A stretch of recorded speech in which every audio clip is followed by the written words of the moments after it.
क्या हुआ? आवर्त सारणी। तो आवर्त सारणी के बारे में हमने पिछली क्लास में पढ़ाया था ना। तो आज मेरा दायित्व है कि आप लोगों से पूछा जाए क्या आवर्त सारणी के बारे में। चलिए, तो आवर्त सारणी और परमाणु के बारे में भी पढ़ाया ताकि उसमें परमाणु संख्या, द्रव्यमान संख्या पता चल जाए। तो चलिए, सबसे पहले हम खड़ा करना चाहेंगे, खड़ा हो जाइए आप असलियत और बताइए आवर्त सारणी में आवर्तों की संख्या कितनी है? कितनी है? 7। आवर्त सारणी में आवर्तों की संख्या 7 और वर्गों की संख्या 18, यानी कि 18। वर्गों की संख्या कितना है?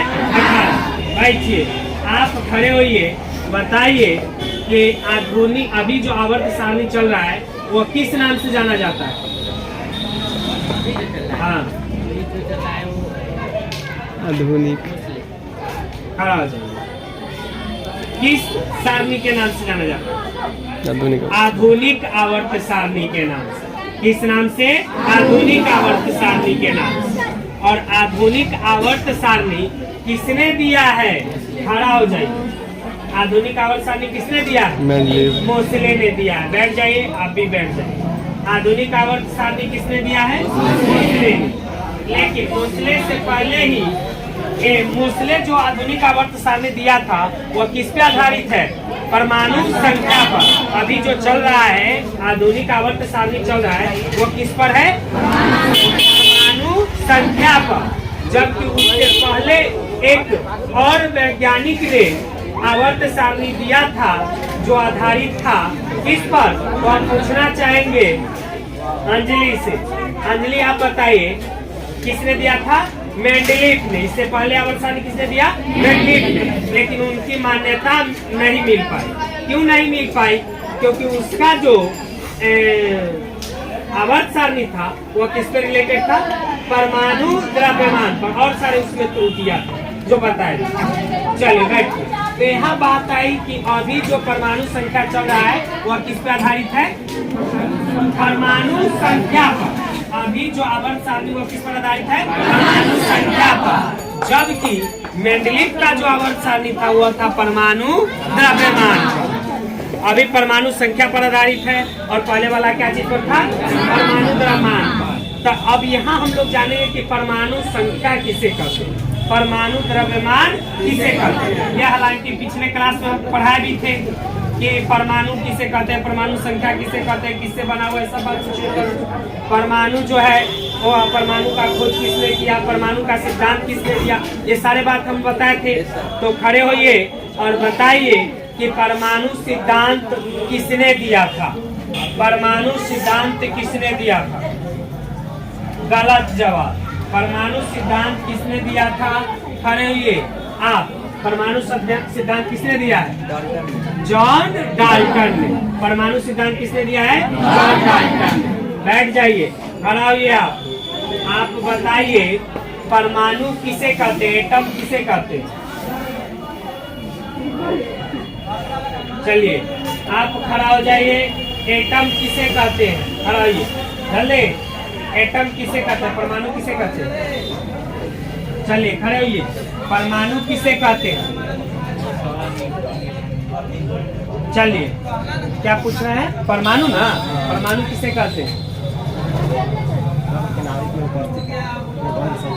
चलिए खड़ा होइए। इन लोगों का गलत जवाब और इन लोगों का गलत जवाब के साथ ही खड़ा होंगे।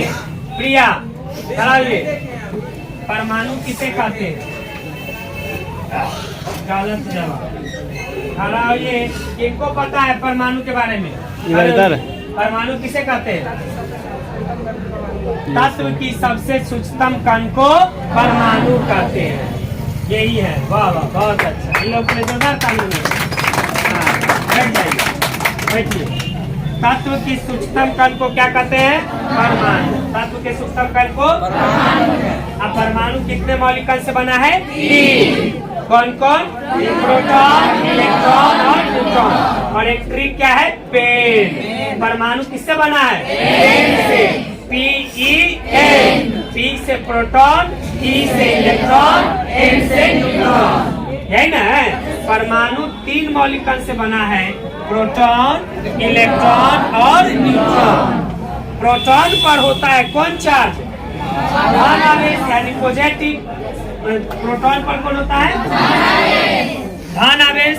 इलेक्ट्रॉन पर ऋण आवेश, इलेक्ट्रॉन पर ऋण आवेश। न्यूट्रॉन पे कोई आवेश नहीं है। लेकिन आप ये बताएं कि इलेक्ट्रॉन जो होता है वो कहाँ होता है? इलेक्ट्रॉन कहाँ होता है? नाभिक के चारों तरफ चक्कर लगाता है। इलेक्ट्रॉन जो है वो नाभिक के चारों तरफ चक्कर लगाता है। यहाँ आया नाभिक। नाभिक किसे कहते हैं? तब परमाणु के मध्य बिंदु को ही क्या कहते हैं? नाभिक। और नाभिक के चारों तरफ चक्कर लगाता है कौन? नाभिक के चारों तरफ चक्कर लगाता है इलेक्ट्रॉन। और नाभिक में उपस्थित रहता है प्रोटॉन और न्यूट्रॉन। नाभिक में उपस्थित प्रोटॉन और न्यूट्रॉन यानी P+A कहाँ रहता है? नाभिक में। कहाँ रहेगा? नाभिक में। अब यहाँ देखेंगे कि प्रोटॉन का खोज किसने किया है? तो प्रोटॉन का खोज किया है गोल्डस्टीन। प्रोटॉन का गोल्डस्टीन। कभी कभी रदरफोर्ड भी लिखा रहता है, ठीक है। हाँ, तो प्रोटॉन का खोज गोल्डस्टीन ने किया है। अब इलेक्ट्रॉन का खोज जे थॉमसन। इलेक्ट्रॉन का जबकि न्यूट्रॉन का खोज किसने किया है? James Chadwick. न्यूट्रॉन का खोज। आप ये भी जानते हैं कि परमाणु जो होता है विद्युत का उदासीन होता है। परमाणु विद्युत का क्या होता है? उदासीन। क्यों होता है उदासीन? क्योंकि परमाणु में इलेक्ट्रॉन और प्रोटॉनों की संख्या बराबर होती है। परमाणु में इलेक्ट्रॉन और प्रोटॉनों की संख्या बराबर होती है, जिस कारण जितना प्लस चार्ज होता है उतना ही माइनस चार्ज होता है। तो प्लस माइनस इक्वल टू क्या हो जाएगा? 0। तो इसीलिए परमाणु जो होता है विद्युत का क्या होता है? उदासीन होता है। अब देखेंगे कि परमाणु संख्या किसे कहते हैं। तो परमाणु में उपस्थित प्रोटॉनों की संख्या को, परमाणु में उपस्थित प्रोटॉनों की संख्या को क्या कहते हैं? परमाणु संख्या। याद रहेगा, परमाणु में उपस्थित प्रोटॉनों की संख्या को ही क्या कहते हैं? परमाणु संख्या। जबकि द्रव्यमान संख्या किसे कहते हैं? जबकि द्रव्यमान संख्या किसे कहते हैं?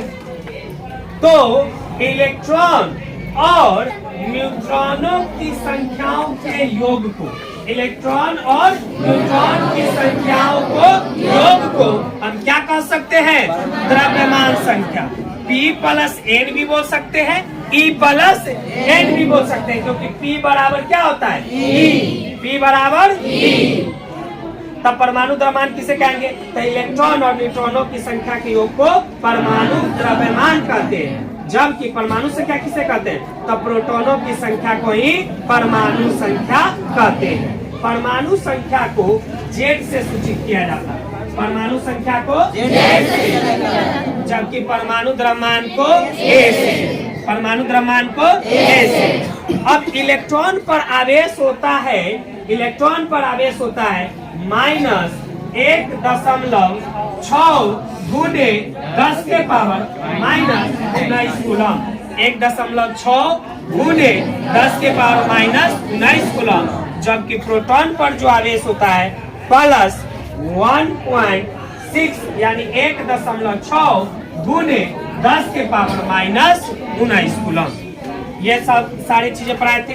ये भी पढ़ाए थे कि आवर्त सारणी के कितने ब्लॉक में बांटा गया है? 4। कितने ब्लॉक में? 4। कौन कौन? A, B, D, F। कौन कौन? A, B, D, F। आवर्त सारणी को कितने ब्लॉक में बांटा गया? कौन कौन? S, B, D, F। वर्ग 1 से लेकर 2 तक के तत्वों को S ब्लॉक के तत्व कहा जाता है। वर्ग 1 से लेकर 2 तक के तत्वों को कौन ब्लॉक कहा जाता है? और S ब्लॉक। जबकि 3 से लेकर 12 तक कैसे कहे? 3 से लेकर 12 के तत्वों को कौन ब्लॉक कहता है? कौन ब्लॉक? B block. 3 से 12 डी ब्लॉक, और डी ब्लॉक के तत्व को संक्रमण तत्व कहते हैं। डी ब्लॉक के तत्व को संक्रमण तत्व कहते हैं। अब हुआ 13 से लेकर 18 तक, वर्ग 13 से लेकर 18 तक के तत्वों को कौन ब्लॉक के तत्व कहते हैं? डी ब्लॉक के तत्व। 13 से 18 तक के कौन ब्लॉक है? D block. और जबकि नीचे एक्टेनाइट और लेंथेनाइट, अर्थात लेंथेनाइट और एक्टेनाइट, लेंथेनाइट और एक्टेनाइट के तत्वों को एफ ब्लॉक के तत्व कहते हैं। लेंथेनाइट और एक्टेनाइट के तत्वों को कौन ब्लॉक? और एफ ब्लॉक के तत्व को अंतः संक्रमण तत्व कहते हैं, यही ना? हाँ। सभी में जो ब्लॉक, सभी में जो तत्व है, उन सारे तत्व के बारे में हम लोग को पढ़ना है। वर्ग 1 के बारे में, वर्ग 2, वर्ग 3, इस तरह से वर्ग 18 तक के तत्वों को क्या करना है? हमें पढ़ना है। तो चलिए फिर से थोड़ा एक बार पूछ लिया जाए, और आप लोगों से अनुरोध है कि कृपया घर से अगर लिखा देते हैं तो आप लोग घर से पढ़ के आया कीजिए, ताकि आप लोग अच्छे एग्जाम में, अगर आप अच्छे मार्क्स लाने हैं तो आपको घर पे अच्छे नंबर, घर से अच्छे मेहनत करना पड़ेगा अच्छे नंबर लाने के लिए। क्या अगर आप मेहनत नहीं करोगे तो नंबर कहाँ से ला पाओगे? आपको मेहनत करना ही पड़ेगा। आप देखना होगा अपना घर के बारे में। अगर आप मेहनत नहीं करोगे, अच्छा नंबर नहीं आएगा, अच्छा नंबर नहीं आएगा तो उस समय आप रोइएगा, और कहीं दूसरा आपके फ्रेंड के अच्छे नंबर आएंगे, आपके अच्छे नंबर नहीं आएंगे तो आपको उस समय खराब लगेगा। तो आपको अच्छे नंबर लाने के लिए, अपना पापा मम्मी के नाम ऊंचा करने के लिए आपको मेहनत करना होगा। अगर आप मेहनत नहीं करोगे तो फिर आपके मम्मी, आपका सर झुकेगा से झुकेगा, आपके पापा मम्मी का भी सर झुक जाएगा। इसीलिए आप मेहनत करोगे ना? Yes sir. पक्का? Yes sir.